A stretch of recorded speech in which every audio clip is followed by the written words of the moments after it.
Hello everyone, a very warm welcome to rocket science. जैसा कि आपको पता है, क्लास 10th का एनुअल एग्जामिनेशन का सिलेबस आउट हो चुका है सीबीएसई की वेबसाइट पर फॉर सेशन 2023-2024 के लिए। ठीक है, तो ये एकदम लेटेस्ट सिलेबस है। कुछ चेंजेस हुए हैं सिलेबस में लास्ट ईयर से। जैसे कि आपको पता है कि 10th के अंदर लास्ट ईयर में फुल सिलेबस आना था, बट इस साल क्योंकि आपकी एनसीईआरटी भी रिवाइज हुई है तो सिलेबस में भी कुछ चेंजेस आए हैं। Fine, so you have 5 units in this course. सो इस कोर्स में आपके पास 5 यूनिट्स हैं, जिसके अंदर टोटल जो मार्क्स होंगे वो 80 मार्क्स होंगे। जो फर्स्ट यूनिट है chemical substance nature and behaviour, वो 25 मार्क्स की है। वर्ल्ड ऑफ लिविंग, वो भी 25 मार्क्स की है। नेचुरल फिनोमिनन, वो 12 मार्क्स का यूनिट है। इफेक्ट ऑफ करंट 13 मार्क्स का यूनिट है। नेचुरल रिसोर्सेज 5 मार्क्स का यूनिट है। ठीक है, टोटल 80 एंड 20 मार्क्स आपके इंटरनल असेसमेंट्स के होंगे, यानी कि इस साल 10th क्लास के लिए कोई प्रैक्टिकल्स नहीं होने वाले। इंटरनल असेसमेंट के बेसिस पर ही मार्क्स लगेंगे और आपका ग्रैंड टोटल जो होगा वो 100 मार्क्स का हो जाएगा। ठीक है, तो सबसे पहले यूनिट 1 देखते हैं। यूनिट 1 हम देखें chemical substance nature and behaviour, तो ये आपका 25 मार्क्स का यूनिट है क्लास 10th में। तो इसके अंदर जो आपका फर्स्ट चैप्टर आता है, वेरी फर्स्ट चैप्टर, वो है केमिकल रिएक्शंस। ठीक है, तो केमिकल रिएक्शंस वाले चैप्टर के अंदर ये आपका केमिस्ट्री का चैप्टर है। ठीक है, इसमें आपको chemical equations, balance chemical equation मिलेगा, implication of balance chemical equation, यानी कि आपको एक केमिकल इक्वेशन का आइडिया दिया जाएगा कि वो होती क्या है, बेसिक डेफिनेशन, कैसे बैलेंस किया जाता है केमिकल इक्वेशंस को, वो पढ़ना है आपको। बैलेंस्ड इक्वेशन के यूज़ बताए जाएंगे। ठीक है, और टाइप्स ऑफ केमिकल रिएक्शन पढ़ाया जाएगा, जिसमें combination reaction, decomposition reaction, displacement reaction, double displacement reaction, precipitation reaction, endothermic exothermic reaction, oxidation and reduction reaction बताया जाएगा। यानी कि आपको बस इतना ही इस चैप्टर में पढ़ना है। यानी कि इस चैप्टर में से जो कोई आखिरी के टॉपिक थे, उन टॉपिक्स को काट दिया गया है, जैसे रैंसिडिटी। ठीक है, उस टॉपिक को इसमें से रिड्यूस कर दिया गया है इस चैप्टर में से। ठीक है, आप प्लीज़ अपनी एनसीईआरटी बुक्स, अगर आप ओल्ड बुक्स यूज़ करना चाहते हैं तो प्लीज़ उन बुक्स को साथ लेके बैठिए, एंड जो डिलीटेड टॉपिक्स हैं, यानी कि जिन टॉपिक्स के नाम इसमें नहीं आ रहे हैं, प्लीज़ उनको अपनी बुक्स में मार्क कर लीजिएगा। नेक्स्ट जो चैप्टर है, chapter number 2, this is acid basis and salts. तो सबसे पहले आपको basic definition of acid base and salt in term of furnishing H positive and OH negative ions, यानी कि H पॉजिटिव और OH नेगेटिव की टर्म्स में आपको acid and bases and salts की डेफिनेशन पढ़नी होगी। General properties of acid basis and salts, examples and उनके कुछ यूजेस। न्यूट्रलाइजेशन रिएक्शन के बारे में पढ़ना पड़ेगा। कॉन्सेप्ट ऑफ पीएच स्केल, इसमें आपको जो लॉगरिथम वाली टेबल का जो डेफिनेशन होता है वो रिक्वायर्ड नहीं है। ठीक है, एक लॉग के हेल्प से हम पीएच निकालते हैं, वो रिक्वायर्ड नहीं है। Importance of pH in everyday life, preparation and use of sodium hydroxide, bleaching powder, baking soda, washing soda and plaster of Paris. ये काफ़ी इंपॉर्टेंट पार्ट है इस चैप्टर का, जिसमें से ज़रूर क्वेश्चंस आते हैं बोर्ड में। तो ये भी आपका केमिस्ट्री का ही चैप्टर है। अगला चैप्टर हम देखें, मेटल्स एंड नॉन मेटल्स।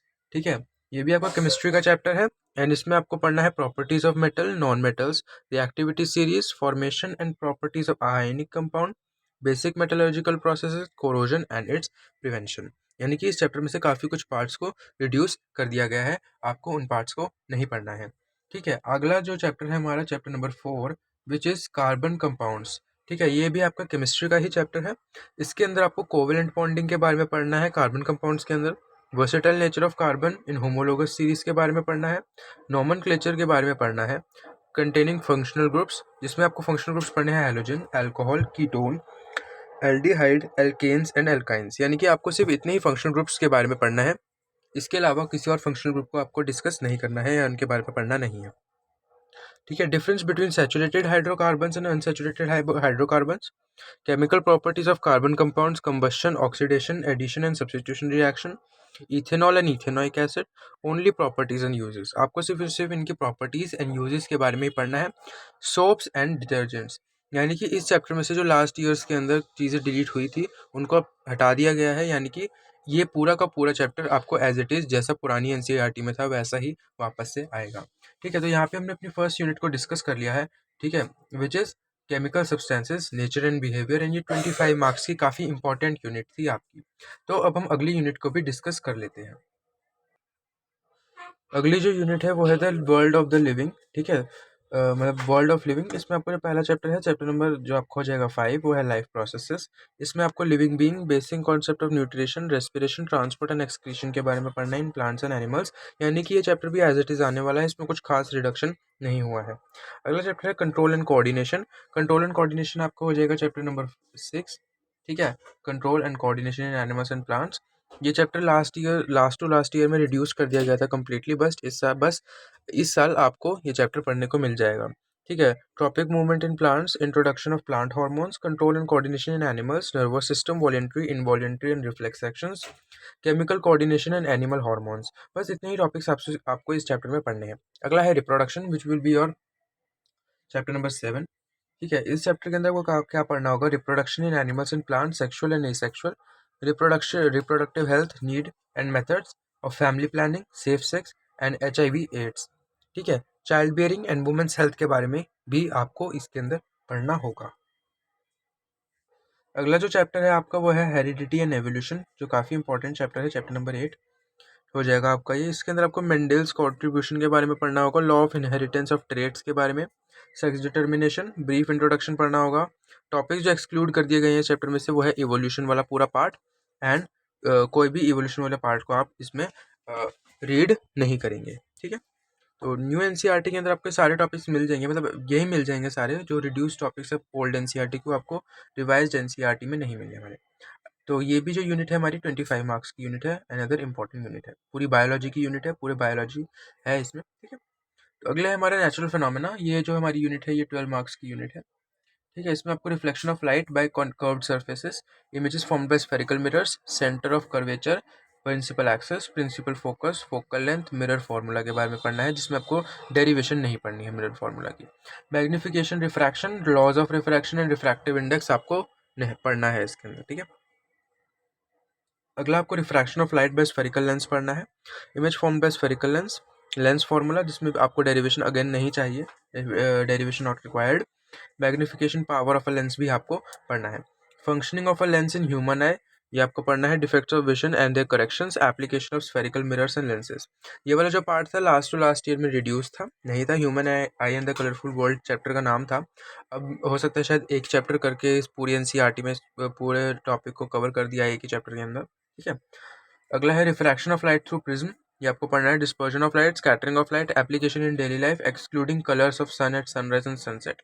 जो एक टॉपिक था कि सनराइज में सन येलो क्यों दिखता है, सनसेट में सन दोबारा से येलो रेडिश येलो क्यों दिखता है, वो टॉपिक इसमें से एक्सक्लूड कर दिया गया है, ठीक है। ये आपकी 12 मार्क्स का यूनिट था। अगला है हाउ थिंग्स वर्क, और थीम है, और यूनिट का नाम है इफेक्ट्स ऑफ करंट। ये मतलब जो ये वाला यूनिट था ऊपर वाला, ये भी आपका फिजिक्स का यूनिट था, and this unit is also of your physics, fine. तो ये है आपका इफेक्ट्स ऑफ करंट है यूनिट, आपको यूनिट का नाम, ठीक है।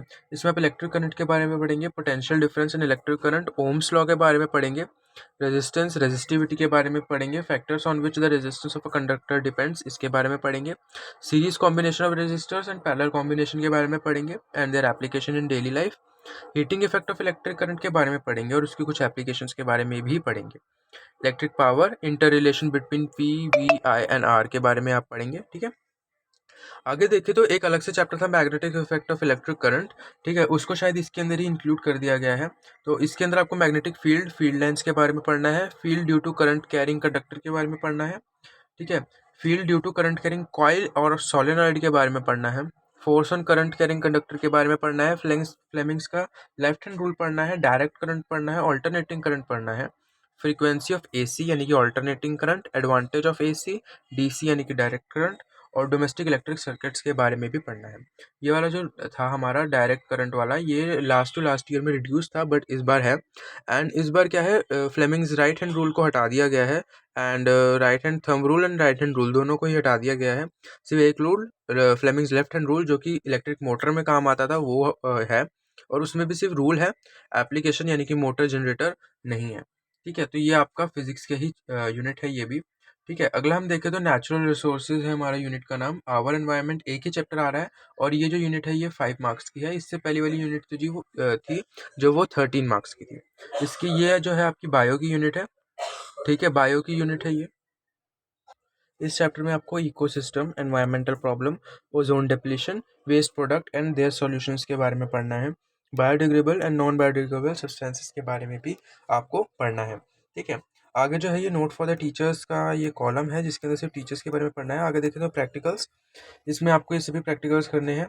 फाइंडिंग पीएच, इन सब की पीएच आपको ढूंढनी होगी। ठीक है, एंड आपको HCl और NaOH पे ये लिटमस टेस्ट, जिंक मेटल का टेस्ट और सोडियम कार्बोनेट का टेस्ट करना होगा। ठीक है, performing and observing following reaction and classifying them into combination, decomposition, displacement, double displacement, इन सबको आपको इनके अंदर क्लासीफाई करना पड़ेगा। Fine, observing ZnFeCu Al sorry aluminium metals of the following salt solution, इन सब के आपको इनको अगर इसमें ऐड करते हैं तो क्या डिस्प्लेसमेंट रिएक्शन होगा उसके बारे में आपको पढ़ना पड़ेगा और इसके अकॉर्डिंग आपको रिएक्टिविटी इन सब की बतानी पड़ेगी। Studying the dependence of potential difference V across resistors, यानी कि आपको एक तरीके से ओम्स लॉ का देखना पड़ेगा कि ओम्स लॉ का आपको प्रैक्टिकल करना पड़ेगा।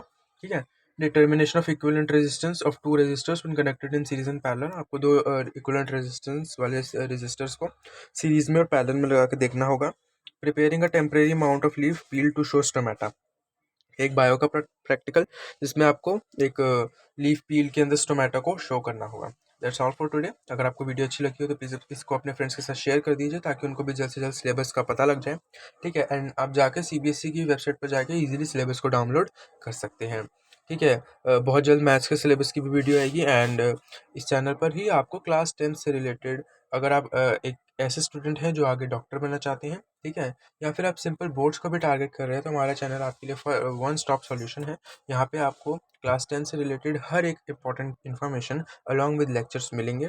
ठीक है, बहुत जल्द हमारा नीट पे जीत सॉरी बोर्ड्स पे जीत बैच शुरू होने वाला है। प्लीज़ आप उसमें ज़रूर पार्टिसिपेट कीजिएगा, सभी वीडियोस को प्रॉपर्ली देखिएगा and we are planning a very great thing for you guys, so please share it with your friends and अगर आपने अभी तक सब्सक्राइब नहीं किया है तो प्लीज़ सब्सक्राइब कर लीजिए। Thank you everyone, good bye.